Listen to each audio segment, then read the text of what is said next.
Boa tarde. Vamos então dar início ao estudo da série psicológica de Joana de Ângeles. Hoje estamos ainda no primeiro capítulo do livro Em Busca da Verdade e como subtema a luta entre o ego e o self. Vamos para a nossa introdução com um breve comentário de uma mensagem do Espírito Emmanuel.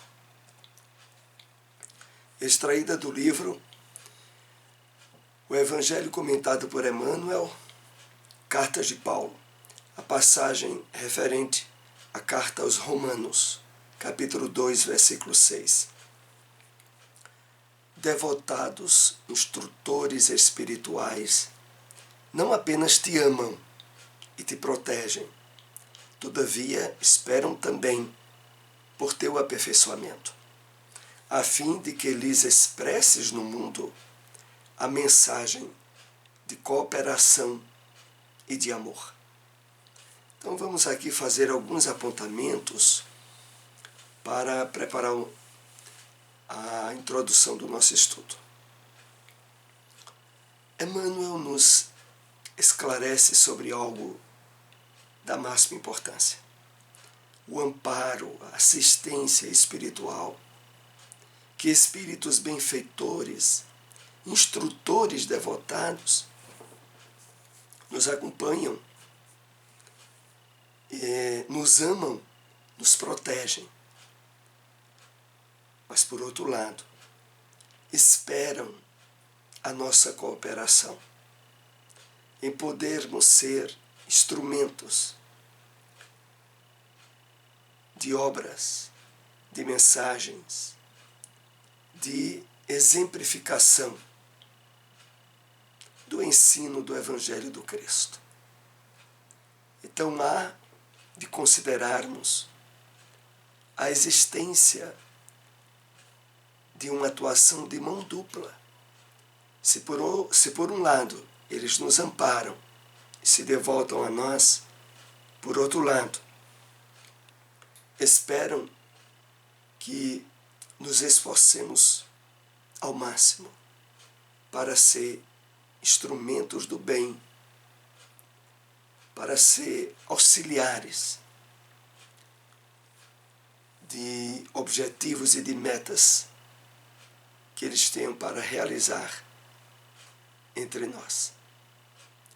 Vamos assim dar início ao nosso estudo de hoje, a luta entre o ego e o self. Lembramos aqueles que nos acompanham que estudos da série psicológica de Joana de Ângeles se encontram em nosso canal no YouTube. Inclusive, havendo alguma dificuldade de entendimento, torna-se bem mais fácil se acessarmos o canal e vermos estudos anteriores. Esse aqui de hoje, mais rapidamente, hoje ou ainda amanhã, já estará também disponível no nosso canal no YouTube. Esses conflitos entre o ego e o self não devem ser combatidos como inimigos no campo de batalha, mas atendidos, orientados, esclarecidos, liberando-se deles pela sua conscientização, de forma que a autoconsciência experimente bem-estar pela conquista realizada.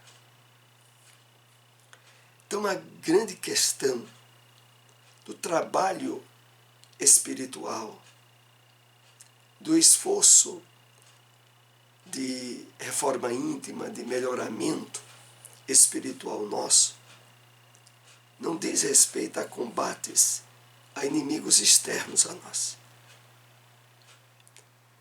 mas sim as lutas que há entre o ego e o self, que durante esse estudo de hoje nós iremos entender e receber orientações de como podemos estabelecer êxito nessa disputa. Invariavelmente, o indivíduo busca superar esse eu opositor, adotando comportamento castrador, por intermédio do esforço consciente para suprimi-lo, o que redunda em grande fracasso. Joana de Ângeles aqui se refere às tentativas frustradas que sempre ocorrem quando nos submetemos a estabelecer determinadas regras de comportamento, de ações que, não tendo por base o processo de conscientização espiritual do nosso ser, o que significa, é sinônimo desse trabalho do despertamento do eu profundo, do self, as tentativas de mudança de comportamento, de tendências que trazemos, que não sejam envolvidas pela luz do esforço de despertamento da consciência, redunda em grande fracasso. Aonde a pessoa tenta estabelecer uma linha de comportamento no convívio social, na vida em sociedade, mas intimamente sente-se em conflito, de tal forma que, ao estar fora do alcance da visão da sociedade, ele tem ações e atitudes contraditórias, conflitivas, porque a questão é de ordem desse choque entre o eu profundo, o self, e o ego, aonde a projeção da busca do prazer imediato, da satisfação, em primeiro lugar, sufoca os esforços de despertamento espiritual que não estejam sendo trabalhados devidamente com essa iluminação que nos é facultada pela doutrina espírita, pelo conhecimento dos objetivos mais importantes da nossa encarnação, pelo conhecimento da natureza espiritual de que todos nós somos portadores. Não são poucos os indivíduos que se refugiam em ideais, especialmente nas doutrinas religiosas, como evasão da realidade, adotando comportamentos nobres, no entanto, mascarados dos seus conflitos. Aqui nós vamos percebendo que a temática vai se tornando mais fácil e compreensível. Porque Joana se retrata principalmente o que ocorre na área religiosa, onde muitas vezes a criatura humana a utiliza como disfarce, como válvula de escape aos conflitos íntimos que ele não consegue resolver com ele mesmo. E ali, naquele ambiente religioso, aonde ele expressa o comportamento que, na verdade, não foi trabalhado no seu íntimo, acaba gerando a chamada hipocrisia, aonde, ao voltar ao convívio familiar, ao convívio íntimo, tem ações e atitudes que se chocam com aquela que ele apresenta no ambiente religioso. Dominador, o ego mascara-se no personalismo, em que se refugiam as heranças grosseiras, que levam o indivíduo à prepotência, à dominação dos outros, em face da dificuldade de fazê-lo a si mesmo. É interessante, né? Como o ego se mascara. Normalmente, pessoas que são prepotentes, dadoras de ordem, que tentam exercer domínio sobre os outros, não percebem que nessas atitudes há por trás delas um ego dominador e mascarado que, na verdade, possibilita, através dessas ações, o que nós poderíamos aqui chamar de autoengano. Na verdade, a pessoa é, em termos pessoais, um fraco, mas em termos de personalismo, um ditador, um dador de ordens, mas emocionalmente desestruturado. Nós temos muitos exemplos nessa área, né? Sendo o self o arquétipo básico da vida consciente, o princípio inteligente, ele é o somatório de todas as experiências evolutivas, sempre avançando na direção do estado luminoso. Esse estado luminoso que é sinônimo de sagrado, de profundamente espiritual. Então, o self, ele é o arquétipo, o modelo básico da vida consciente. Na medida em que nós vamos, no dia a dia, estabelecendo de uma forma mais contínua atitudes e percepções com a consciência ativa e presente, nós estaremos dessa maneira dando vigor e força ao nosso eu profundo, ao nosso self. Ele é o somatório de todas as experiências evolutivas, sempre avançando na direção do estado luminoso. É o reflexo da lei do progresso, no qual todos nós, de forma mais rápida ou menos rápida, estamos trabalhando a ascensão espiritual evolutiva. Conscientizar a sombra, diluindo-a mediante a sua assimilação, ao invés de ignorá-la, constitui passo avançado para a perfeita identificação entre ego e self.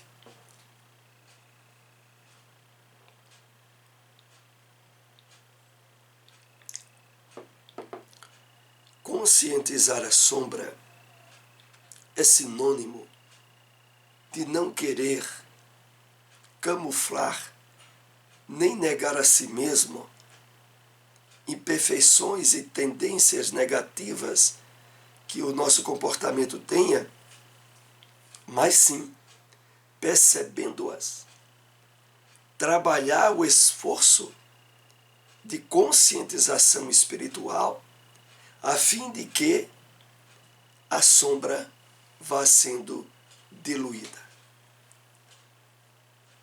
A sombra aqui também podemos caracterizá-la como essa condição bem generalizada das pessoas que, desconhecedoras da sua natureza espiritual, agem impactadas exclusivamente pelos condicionamentos, pelos instintos, agindo de uma forma quase animal e que, na verdade, é o reflexo de um ego tumultuado de sombras a impedirem o despertamento do eu profundo do self. Mas na medida em que nós assumimos a conscientização das próprias imperfeições, decidindo-se pelo trabalho de superação, nós estaremos construindo, passo avançado, a perfeita identificação entre ego e self. Essas expressões apresentam-se na conduta humana quando, em público, aparenta-se uma forma de ser, e quando no lar, na família ou a sós, outra bem diferente. Então, é isso que é muito comum no comportamento das pessoas que não estão a par dessa necessidade de alimento espiritual que vem pela consciência da nossa natureza. Então isso faz com que essas pessoas sempre queiram apresentar uma aparência na conduta que, na verdade, não está em harmonia com seus estados íntimos. E quando está fora dos holofotes da sociedade, agem, às vezes, como animais. O Espiritismo, destituído de fórmulas que ocultem o seu conteúdo, que é otimista e não castrador, convida o indivíduo a assumir as suas dificuldades, trabalhando-as com naturalidade, sem a preocupação de parecer o que ainda não consegue.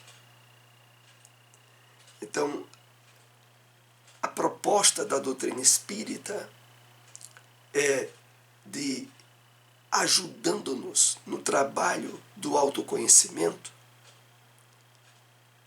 do despertamento da consciência para a essência da realidade da vida, positiva, um convite, um campo de sugestões para que o indivíduo trabalhe suas dificuldades, mas sem a preocupação de querer parecer o que ainda não é. Então, o esforço todo é direcionado no sentido em que nós consigamos ser, quer na vida religiosa, na vida social, na vida pessoal íntima,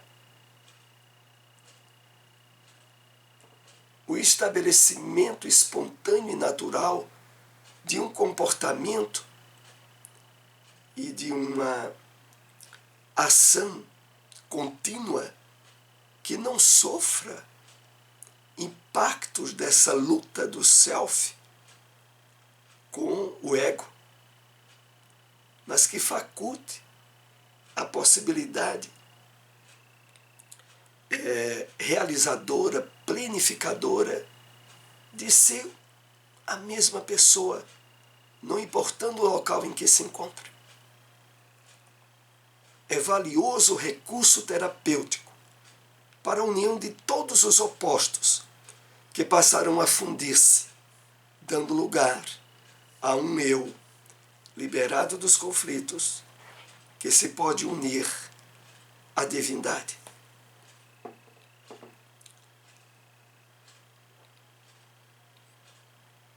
Então esse é nosso objetivo maior. Um eu liberado dos conflitos, harmonizado com a consciência profunda, com o eu profundo, facultando a possibilidade da vivência de uma satisfação existencial planificada em todos os ambientes onde nós estejamos atuando. É essa a meta. Então, o Espiritismo é valioso recurso terapêutico nesse sentido. Mais tarde, o apóstolo Paulo, superando as lutas entre o ego dominante e o self altruísta universal, proclamou: já não sou eu quem vive, mas o Cristo que vive em mim. Então, nessa expressão do apóstolo Paulo, que era o Cristo que vivia nele, a identificação planificadora com o eu profundo, com o self, com o Cristo interno, que, aliás, todos nós possuímos, mas é necessário possibilitar a sua atuação planificadora na nossa vida. Como diz Joana de Ângeles naquele livro Filho de Deus, que lembramos periodicamente aqui, possuis o Cristo interno poderoso que é teu, mas o mantens manietado, sem ensejar-lhe ação. Deixa-o esplaiar-se através de ti. Ele é luz e tu és sombra. É vida e tu és morte. E continua Joana nessa mensagem muito bonita. O teu Cristo, lá do livro Filho de Deus. E nós encerramos com essa referência o estudo dessa tarde. Até o próximo estudo. Se possível, compartilhem essas informações.